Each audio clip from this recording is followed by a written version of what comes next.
Man.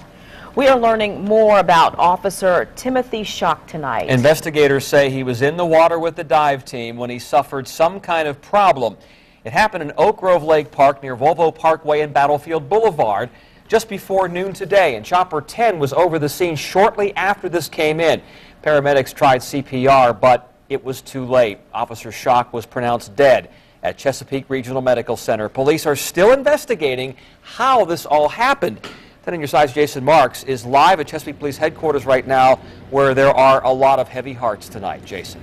Yeah, absolutely, Tom. Just a tragic day here in Chesapeake. You can see the flag-draped car, part of a growing memorial for Officer Schock. Now, as police try to figure out exactly what happened today, a community mourns. He loved his job, loved his family, and he will be very, very dearly missed. The loss of Chesapeake Officer Timothy Schock can be felt throughout Hampton Roads. Fellow officers are feeling that pain, and the same goes for his neighbors. I was used to seeing him every day, walk his dogs up and down the street. He'd always wave. Schock spent 16 years on Chesapeake's force, the last 8 of those on the dive team. Today, he and the rest of the team had training at Oak Grove Lake Park. I saw him there. He was getting his dive gear ready this morning, you know, as he typically does on a training day or something, and it was no different. During that training, something went wrong. Schock came out of the water in need of help. Fellow officers pulled him out and started CPR, but he died a short time later. You see the person every day. It's a given that I'm going to see him walking the dog the next day. It's truly unexpected. Before becoming an officer, Schock spent time in the Army.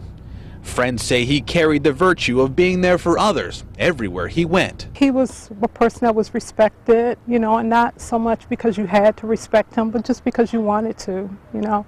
He was a great officer, great friend, great neighbor.